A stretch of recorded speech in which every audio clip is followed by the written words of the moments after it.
ونحن في السودان نصر جهود الإمارات الإغاثية صادفنا هذا الموقف. بتعب ما أقدر أروح لحالي إلا ابني معاي، دائما عايزة ابني يكون معاي أساه. هذه الأم كانت بتفترق عن وطنها وعن أهلها وتروح الإمارات.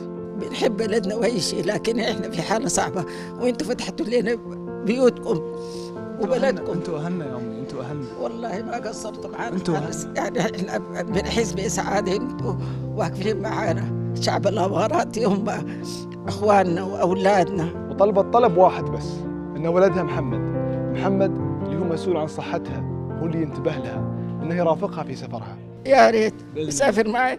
الحمد لله، الله يفتح عليك، الله يفتح عليك ابني، الله يفتح عليك. وفورا لبت الإمارات هذا الطلب الإنساني وعدتها أن محمد بيرافقها إلى الإمارات. وصلنا أبو ظبي، وهذه الطائرة اللي تحمل أم محمد وعيالها. بنستقبل أم محمد، تعالوا وياي. السلام عليكم.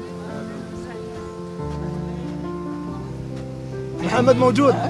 الحمد لله. معاكم في رحلة واحدة. الحمد لله، الحمد لله. والله صدقت كلامك، صدقت. الحمد لله. الحمد لله على السلامة.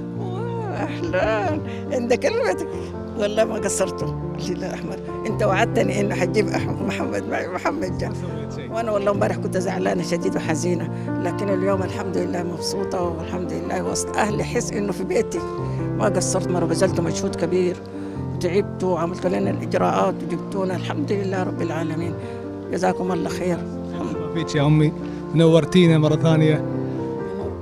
منورة بنوركم الأمارات. هذه أم محمد وصلت الإمارات مع محمد.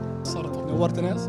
والوالدة أمس طلبت طلب والإمارات على طول، والإمارات على طول وفرت. والله كانت بتبكي من الدموع إنه ما أقدر أمشي معها، لكن توكلت، لكن أنتم ما قصرتوا.